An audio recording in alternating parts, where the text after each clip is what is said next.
अस्सलाम वालेकुम नाजरीन, मैं हूं मोहम्मद नईम अशरफ और आप देख रहे हैं मेरा यूट्यूब चैनल। तो चलते हैं हमारे आज के टॉपिक की तरफ। हमारा आज का टॉपिक भी कल से रिलेट करता है। कल हमने व्हाट और विच पढ़ा था और उम्मीद करता हूं कि वो आपको बड़ी अच्छी तरह से समझ आया होगा। आज का जो लेसन है इसमें भी व्हाट का ज़िक्र आएगा, लेकिन ये और हवाले से आएगा। ये व्हाट का जो इस्तेमाल है इसका ताल्लुक़ एक्चुअली उर्दू फ़िक्रात से है। ऐसे उर्दू फ़िक्रात जिनमें लफ्ज़ क्या आता है, इसका जो हल है वो बड़ा आसान है और बड़ा साइंटिफ़िक है। इस वीडियो को आप आखिर तक देखेंगे तो वो साइंटिफ़िक हल आपको समझ आ जाएगा और फिर आपसे कभी भी गलती नहीं होगी। चाहे असातिज़ा हैं या तलबा हैं, वो इस वीडियो को लाजमी देखें। ये असातिज़ा के लिए भी एक रहनुमाई है कि वो तालिब इल्मों के इस मसले को किस तरह हल करेंगे। तो चलते हैं, मैं आपके लिए कुछ फ़िक्रे जो है वो लिख के लाया हूँ। वैसे मैं ज़ुबानी ये आज का वीडियो करने जा रहा हूँ, चूँकि इसके लिए कोई ऐसा स्लाइड की ज़रूरत नहीं थी। सिर्फ पढ़ने से ही मैं आपको इस तरह समझाऊंगा कि आपको बात समझ आ जाएगी। तो पहला फ़िक्रा मैं लिख के लाया हूँ, क्या वो तुम्हारा नाम जानता है। अब देखिए इसमें लफ्ज़ क्या आया है। तो जो मैं आपको बता रहा था, इसका साइंटिफिक सलूशन ये होता है कि जब लफ्ज़ क्या आए तो आपने इसको देखना होता है कि इसका जवाब यस या नो में आता है कि नहीं। मसलन मैं ये फ़िक्रा दोबारा बोलता हूँ, क्या वो तुम्हारा नाम जानता है, तो ज़ाहिर है इसका जवाब या तो आप देंगे यस में या आप जवाब देंगे नो में। अगर तो जवाब यस या नो में आए तो इसको हमेशा हेल्पिंग वर्ब से स्टार्ट किया जाता है। मसलन इस फ़िक्रे का तर्जमा ये होगा, क्या वो तुम्हारा नाम जानता है, does he know your name. तो ये देखें यहाँ पे हेल्पिंग वर्ब आया है डज़, तो इससे होगा। नेक्स्ट फ़िक्रा है, क्या सूरज चमक रहा है। अब इसका जवाब ज़रा आप सोच के देखें। या तो इसका जवाब आएगा हाँ या नहीं, यानी कि अंग्रेज़ी में हम समझें तो यस या नो में। तो क्या सूरज चमक रहा है को अब हम किसी सवाल या लफ्ज़ नहीं आएगा, यहाँ पे व्हाट भी नहीं आएगा और ना ही कोई और WH लफ्ज़ आएगा, बल्कि इसका सीधा सीधा हेल्पिंग वर्ब से इसका जवाब बनेगा, इज़ द सन शाइनिंग।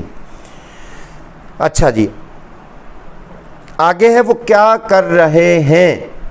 अब ये देखें इसका जवाब यस या नो में दे के देखें तो अजीब स्टूपिड इसका जवाब आएगा। मैं आपसे पूछ रहा हूँ वो क्या कर रहे हैं और आगे से आप मुझे जवाब दें यस या नो, तो ये जवाब तो नहीं बनेगा। ज़ाहिर आपको जवाब देना पड़ेगा कि वो क्या कर रहे हैं।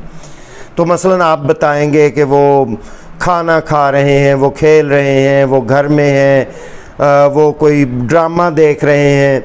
तो इसका मतलब है अब इसका जवाब यस या नो में नहीं आ रहा और आपके फ़िक्रे में क्या लफ्ज़ आया है, तो अब आप व्हाट लगाएंगे, व्हाट आर दे डूइंग। अब ये देखें, फिर एक दफ़ा सुन लें। मैंने आपसे पूछा वो क्या कर रहे हैं, इसका जवाब यस या नो में सोचें। ना आप यस कह सकते हैं ना आप नो कह सकते हैं। तो that means we have to use what with this expression, what they are doing. तो यहाँ पे अब व्हाट लग गया। नेक्स्ट देखते हैं, क्या तुमने खाना खा लिया है। अब ज़रा इसका जवाब यस या नो में दे के देखें। आप या तो कहेंगे यस या आप कहेंगे नो।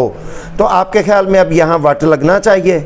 नहीं, बिल्कुल नहीं लगना चाहिए, बल्कि ये हेल्पिंग वर्ब से स्टार्ट होगा। Have you taken your meal या have you done your breakfast या food, have you taken your food वगैरह वगैरह। तो आपने देखा कि सवालिया जो है वो हेल्पिंग वर्ब से हमने बनाया, ना कि हमने व्हाट से बनाया है। नेक्स्ट सेंटेंस की तरफ चलते हैं, तुमने क्या खाया है। अब इसमें भी लफ्ज़ क्या आया है। अब फिर इसको चेक करें कि मैंने आपसे पूछा है आपने क्या खाया है, तो क्या आप इसका जवाब दे सकते हैं यस या नो। मैं आपसे पूछ रहा हूँ आपने क्या खाया है, आगे से आप मुझे जवाब दें नो या आप मुझे जवाब दें यस।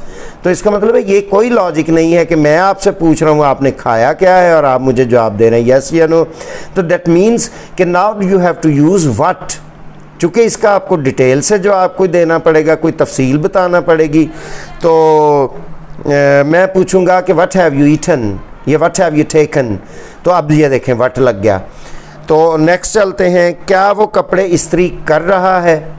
अब ये देखें इसका जवाब दे के देखें। या तो आप कहेंगे यस या आप कहेंगे नो। तो आपके ख्याल में यहाँ क्या लगना चाहिए, व्हाट या कोई हेल्पिंग वर्ब। जी, यहाँ हेल्पिंग वर्ब लगेगा। Is he ironing the clothes या is he pressing the clothes. आगे चलते हैं, क्या किसान हल चला रहे हैं।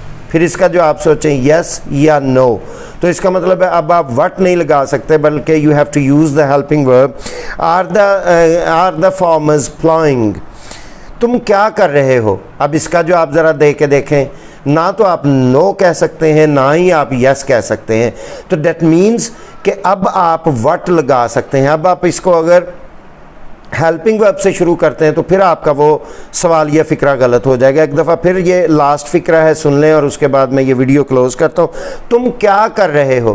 میں آپ سے پوچھ رہا ہوں تم کیا کر رہے ہو، اور آپ مجھے آگے سے جواب دیں یس یا نو. یہ تو میں نے پوچھا ہی نہیں، تو پھر آپ کو بتانا پڑے گا کہ آپ کیا کر رہے ہیں. لہٰذا یہاں پہ وٹ لگ جائے گا. تو میں اس کے لیے پوچھوں گا وٹ آر یو ڈوئنگ. پھر سن لیں وٹ آر یو ڈوئنگ. اب آپ یہ نہیں کہہ سکتے is you doing, are you doing, یہ تو پاسبل ہی نہیں ہے.